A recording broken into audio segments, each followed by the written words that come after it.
Welcome to Crime Line. I'm David. Today, we're dissecting a baffling case from Seminole, Florida, where a quiet Sunday afternoon in 2010 was shattered by violence. Diane Kyne was found murdered in her bedroom, the only other people present in the home. Her husband, Bill, and her adult son, Kevin, in frantic 911 calls made moments apart. Both men pointed the finger squarely at the other, each accusing the other of the horrific crime. What followed was a complex investigation, conflicting stories, perplexing physical evidence, and not one, but two murder trials, leaving a lingering question: who was telling the truth? The city of Seminole is nestled in Pinellas County, Florida, only a short drive from the sun-drenched beaches of the Gulf Coast and home to several lovely parks. It's a beautiful area, popular amongst retirees seeking a peaceful life. It was here, in this seemingly tranquil setting, that William Kyne, who generally went by Bill, was living with his wife Diane and her 23-year-old son from a previous relationship, Kevin. Bill had met Diane in the early 2000s. He had spotted her through the window of the nail salon that she ran with her twin sister. After using his own daughter as an excuse to frequent the business, he finally worked up the courage to ask Diane out on a date. It had been, by all accounts, a whirlwind romance. After dating for not quite 2 years, the couple married in 2002. At that time, Diane's son Kevin was 15 years old. By 2010, young Kevin was 23 and Bill was over 60. Bill had owned a business called 5 Star Automotive in St. Petersburg for a time, and Diane had started her own venture on eBay, filling the spare bedrooms of their Seminole home with her merchandise. Diane adored animals and lovingly kept 2 Yorkshire Terriers, 2 Malteses, and, rather uniquely, a goat named Lacey, a name she chose after Lacey Peterson, the California woman famously murdered by her husband.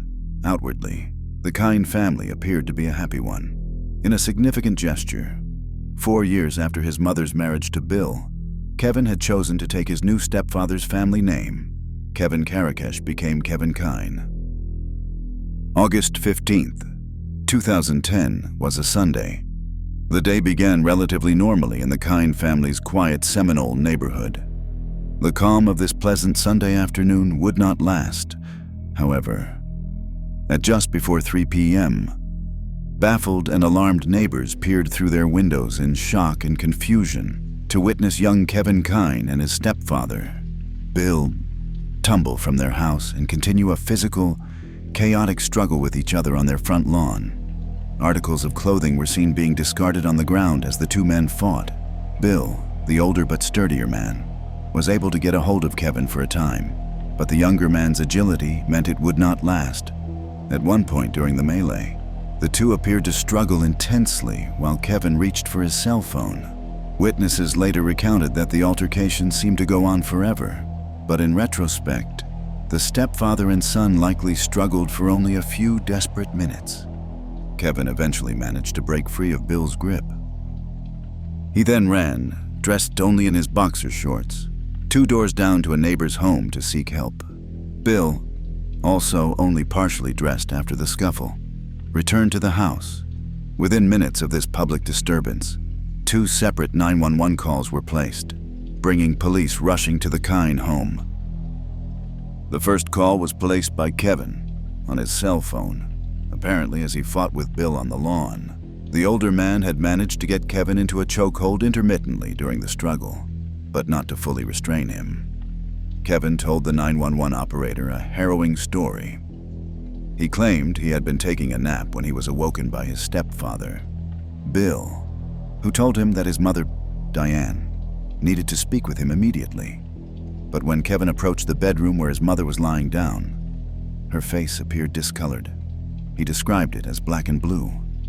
He knew instantly that something was terribly wrong, but in that moment of dawning horror, he claimed, Bill approached him from behind. The older man, Kevin asserted, managed to restrain him in a chokehold, while Kevin struggled desperately to break free. The altercation then spilled out from the house onto the front lawn. where Kevin made his desperate attempts to flee from his stepfather. Just 4 minutes after Kevin Kyne placed his call accusing his stepfather of killing his mother, Bill Kyne returned to the house and also phoned 911. In Bill's version of events, he had walked into the bedroom to find Kevin leaning over Diane, apparently strangling her. Acting quickly, Bill claimed he placed Kevin in a chokehold and pulled him from the room. The struggle, he said, continued as he pursued Kevin outside. Bill then alleged that he was overpowered by the younger, more agile man, who threw him around like a rag doll. As Kevin ran from him down the street, Bill stated he returned to the house and called 911. He said he went into the kitchen to place the call. To that point, according to his own account, he had not paused to check on his wife or to see if she was still breathing. Bill Kyne met with police when they arrived at the house at about 3 p.m. Kevin Kyne was still at the neighbor's home when the deputies arrived and was located quickly. Inside the Kyne house, they found Diane, 49 years old, deceased in her bedroom, lying face up on her bed. An autopsy would later reveal that she had died from either strangulation or smothering. The EMT who first responded to the scene noted that Diane's body was already cold to the touch, which, he indicated, suggested that she had likely been murdered sometime before either of the emergency calls were placed. There was some physical evidence collected at the scene, which would prove pivotal and contentious in the ensuing investigation and trials. First, 5 small droplets of blood were located in 2 distinct locations in Diane's bedroom, a few small specks on the comforter that lay on the bed, as well as on Diane's thigh. A single sandal was found on the floor at the end of the bed. Its pair was located by the door, and a pair of eyeglasses were sitting on the floor next to the bed. DNA testing was also conducted on various items in the room, and swabs were taken to match against the DNA profiles of Diane, Bill, and Kevin. The 2 men, husband and son, were brought in by the police for questioning. Both of their stories, investigators quickly noted, were inconsistent, not only with each other's accounts, but also with their own initial 911 calls and with some of the emerging physical evidence. In both of the 911 recordings, both callers implied that they had entered the bedroom with Diane at some point during or after the fatal event. Kevin, in his 911 call, claimed to have approached his deceased mother and had been in the process of trying to wake her when Bill attacked him. Yet, when questioned formally by police, he denied entering the room at all, claiming instead that he only paused at the doorway before Bill allegedly came up behind him and initiated the chokehold. Bill Kyne was interviewed on 3 separate occasions. In the first 2 instances, he also denied re-entering Diane's bedroom after his physical encounter with Kevin. But on his own 911 call, he very clearly sounded as though he was right next to his wife, apparently trying to assist her or check her condition. Confronted with this recording during his 3rd and final statement to police, Bill offered a peculiar explanation. He thought it would sound better if he claimed he had not re-entered the room. When the DNA testing results were returned, the small droplets of blood found inside Diane's bedroom, on the comforter and on her thigh, were determined to be Kevin's. It was not immediately clear how Kevin's blood came to be there. Police at the scene had noted that he had visible cuts on his neck after the struggle with Bill, but Kevin maintained he did not re-enter the house after that altercation on the lawn. DNA testing on the single sandal found in the bedroom matched Kevin as well. He initially denied to law enforcement that these were his shoes. Bill, however, insisted that he and Diane had purchased them for Kevin a year prior and that Kevin frequently wore them around the house. The eyeglasses found next to the bed were also determined to be Kevin's. Investigators believe that all of this physical evidence firmly placed Kevin inside the room before, or at the time of, his mother's death. The son, they concluded, was almost certainly lying about his entry into the room. Bill further explained to investigators that Kevin had grown increasingly angry and volatile with his mother in the months leading up to her death. behavior which had allegedly culminated in multiple violent incidents. On the very day of the murder, Bill claimed the three of them had been arguing over Kevin's excessive use of the computer. A seemingly small issue, perhaps, but one that Bill portrayed as representative of the already deeply embedded animosity within the household. Bill and Diane had wanted 23-year-old Kevin to leave their house and get a job, not to spend all day on the computer. Kevin's behavior, Bill asserted, had been unstable. But was that enough to lead to murder? Complicating the picture, Bill's DNA was also found inside the room, and perhaps most crucially, a match of Bill's DNA was found on Diane's neck. Law enforcement, however, largely disregarded this match to Bill, despite its critical location on the victim's neck where she had been strangled. It was not unreasonable. They reasoned at the time to find a husband's DNA on his wife and in their shared bedroom. But Bill, too, had failed to be entirely upfront with the investigators from the beginning. Both men were given polygraph tests. Kevin passed his test without any significant issues noted by the examiner. Bill, however, tested as deceptive on 3 key questions, 2 of which pertained directly to Diane's death. The first question that registered as deceptive asked Bill directly if he had caused the death of his wife. The second inquired as to whether he had lied to law enforcement about finding Kevin on top of Diane, strangling her. As Bill Kyne stuck resolutely to his story, police were left with a perplexing situation and little definitive proof pointing to one man over the other. Polygraphs, they knew, may serve as a useful indicator of deception, but can just as likely prove false or inconclusive. Investigators, therefore, turned their attention towards the Kyne family history, the complex dynamics amongst the family members, and any potential motives these 2 men may have had for murder. The third question that Bill Kyne failed on his polygraph test did not directly address Diane's murder, but rather the death of his first wife, Krista. By the year of her death in 2000, Bill and Krista had been married for 22 years. The two were raising 5 children in the very same Seminole house where Bill and Diane would later reside with Kevin. At the age of 44, Krista was found drowned in the family swimming pool, with what was described as gardening equipment tied around her neck. She was found by her husband, Bill, then 42 years old, at 9 a.m. the next morning, a Sunday. Their daughter called 911 while Bill pulled Krista from the pool, but it was too late.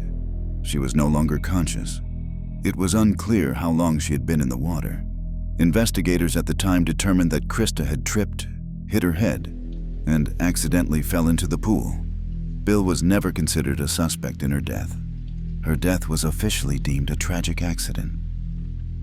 Yet, during his polygraph examination related to Diane's murder, Bill would tell the examiner that he did not cause the death of his first wife, Krista, and the examiner assessed that he was being deceptive in that answer.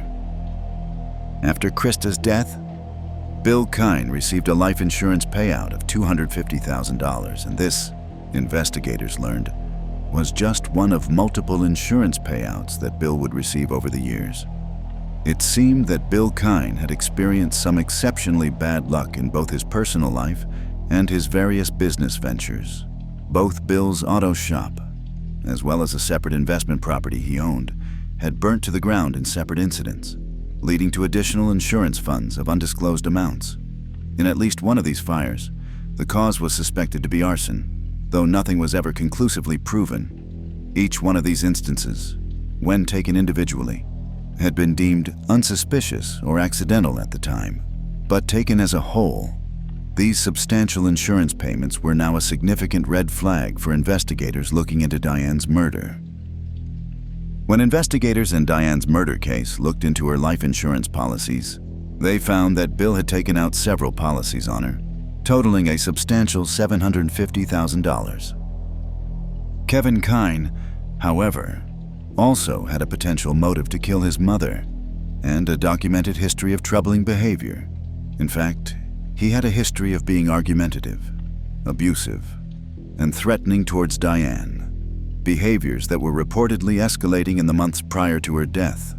According to witnesses and other family members, including Bill's brother Jeremy. Kevin had a disturbing habit of goading his stepfather into confrontations.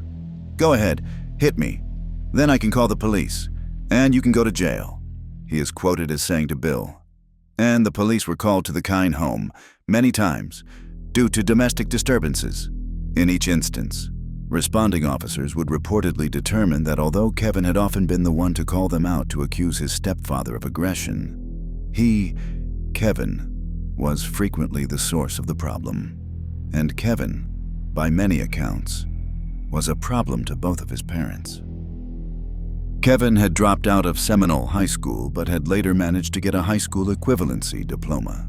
He had been arrested several times, starting at the young age of 12 on charges that included battery, marijuana possession, resisting arrest, and criminal mischief. According to Bill, Kevin liked pain pills and the anti-anxiety drug Xanax, and he could become violent when under their influence or when confronted. His mother and stepfather had entered him into drug treatment programs, set him up in various jobs, and even paid for his apartment at times, trying to help him get on his feet. In one documented case, Kevin had gotten into an intense argument with his aunt, following which authorities had to arrest him. He had managed to keep a job at a neighboring Circle K convenience store for a few months, but most of his jobs lasted just days or weeks before he quit or was fired. Without a job, Kevin had no place to stay, except back at home with his mother and stepfather. 2 years before Diane's murder, the living situation had gotten so bad that Diane had taken the step of having a formal eviction notice served to her own son, and with the help of the sheriff's office, Kevin had been forced out of the house. But Diane, like many mothers, always eventually took him back. It had also been a rough time for Kevin physically. Just a month prior to his mother's murder, he had undergone an operation to remove a benign tumor from his brain. On the day of the murder, he had reportedly been resting on the couch, still in recovery from this surgery. This, however, was counter to Bill's recollection of that day. Bill claimed that Kevin and Diane had been fighting on and off throughout the day, while Bill himself was supposedly watching NASCAR in another room. The fight, Bill said, centered on Kevin having changed the access code to the family computer so that no one else could use it. Diane had wanted access restored, and more pressingly, she wanted her son out of the house for good. She had, according to Bill, imposed a new deadline, giving Kevin only a few more weeks to leave the house permanently. After a few minutes, when Bill heard the arguing suddenly turn to silence, he claimed he went to check on Diane. That, he asserted, is when he found Kevin with his hands on his mother's throat. The droplets of Kevin's blood found in the room and on Diane, coupled with Kevin's documented history of anger issues and volatility, was enough for prosecutors to push for an indictment of first-degree murder against him. Speaking to the grand jury, Kevin did himself no favors when he testified that he and his stepfather, Bill, had a good relationship with few issues, a statement that was demonstrably false given the history of police calls and family accounts. He was indicted in 2011 and went to trial. At Kevin's first trial, his public defender strongly suggested that it was actually his stepfather, Bill Kyne, who had committed the murder, likely for the substantial life insurance money. But with the motives and stories of the two men so directly opposed, it was the physical evidence, however ambiguous, that weighed most heavily. The prosecution did not offer a definitive, logical explanation for the presence of the small droplets of Kevin's blood inside Diane's bedroom, but they did contend that this blood irrefutably placed him in the room at the time of the murder and proved him a liar regarding his claims of not entering. The prosecution also pointed towards the sandals found in the room, which they claimed also placed Kevin inside, though he continued to deny ever fully entering. In addition, the state of Florida produced a jailhouse informant who claimed that Kevin had admitted to the murder while incarcerated and had provided details that the informant alleged only Kevin could know. The jury found Kevin Kyne guilty of second-degree murder, and he was sentenced to life in prison. Jurors stated afterwards that they found no reasonable doubt presented at his trial. But 2 years into serving his life sentence, Kevin's appeal was heard by the court, and in a significant turn of events, his conviction was overturned. The Second District Court of Appeals in Florida found that it was unlawful for the trial court to have allowed evidence of Kevin's prior alleged violent or provocative incidents with his stepfather Bill to be used as evidence against him at his trial for the murder of his mother. The state, the appellate court ruled, had sought to prove a volatile pattern of behavior in Kevin. In doing so, they had introduced testimony about many past disputes between Kevin and Bill that had no direct connection to any anger Kevin may have felt towards his mother, or to the specific circumstances surrounding her murder. The state, the court decided, needed to try the case again, this time without the prejudicial evidence of unrelated altercations. Kevin Kyne's retrial commenced in early 2015. There were a few key differences between Kevin's first and second trial. First, of course, Kevin's history of angry disputes with Bill Kyne was omitted from the evidence presented to the new jury. Second, Kevin's new defense team did not just suggest that Bill Kyne might be responsible for Diane's death. They outright and aggressively accused him of it. Bill Kyne has lied over and over and over again, the defense attorney declared to the jury. He's lied to save his own skin. He's lied to protect himself. He's lied to set up my client for murder, and the state expects you to convict Kevin based on that man's word. The third, and perhaps most crucial difference in this second trial compared to the first, was that Kevin Kyne himself chose to take the stand in his own defense. When he did so, the prosecution grilled him extensively about his past behavior. He admitted that, at the age of 23, he had often acted like a brat. He conceded to acting immaturely. He acknowledged he had been rude and had regularly acted out against his mother, but he also posed a poignant question to the jury. His mother was all that he had, so why would he kill her? He was questioned about why he hadn't moved out if the situation was so bad. He admitted to taking 1 or 2 steps into his mother's bedroom when he opened the door on the day of her death, a detail he claimed he had always stated, though it seemed to contradict some earlier denials of entering the room at all. The second jury, hearing a case now stripped of some of the previously admitted prejudicial evidence and with Kevin directly addressing them, found the reasonable doubt that the first jury had not. Kevin Kyne, supported in court by his paternal grandmother, Phyllis Karakeshimi, was found not guilty of his mother's murder and was released from custody after years of imprisonment. When asked outside the courthouse if he had killed his mother, Kevin, for the first time as a free man, answered, "No, sir, I did not." Bill Kyne was present in court, accompanied by his new wife, to hear the verdict, which undoubtedly delivered a blow to him in more ways than one, as it effectively reopened suspicion towards him in the public eye, even if not legally. One juror from Kevin's first trial, a man named Geiger, later stated that he and the other jurors in that first trial would have liked to have heard testimony about the suspicious death of Bill Kyne's first wife, Krista, in that very same home years earlier. Legally, however, Bill Kyne has been cleared in the deaths of both of his wives. He later remarried a woman named Tanya, who sadly passed away from cancer in 2017. Bill published an autobiography the following year, in 2018, detailing his many losses. It's entitled, "Love That Lasts a Lifetime." The book's description reads, "Through candid anecdotes and inspirational advice, Kyne invites all of us to see how with hope, love, and faith, we too can reach the highest mountaintops and survive the deepest valleys of despair." The following year, in 2019, Bill Kyne was charged with leaving the scene of an accident after he allegedly drove his motorcycle through a group of cyclists, sending one individual to intensive care. It is not just Bill Kyne who found himself caught up again with the law in the years after Kevin's second trial. Kevin, who had reverted back to his birth name, Karakesh, was arrested again in 2016 on a felony battery charge in relation to a fight in a pool hall. It was reported that he struck a man with a triangle rack as part of a brawl at a Seminole pub. The murder of Diane Kyne, a vibrant woman with a love for animals and a burgeoning eBay business, remains, in the eyes of the law and the public, unsolved. Her son and her husband continue to call the other a murderer, and there is little doubt that one of them is tragically correct. The Pinellas Pasco State Attorney's Office has stated publicly that they remain confident that they put the right Kyne on trial the first time. 2 trials, 2 starkly different outcomes, and the murder of Diane Kyne officially remains unsolved.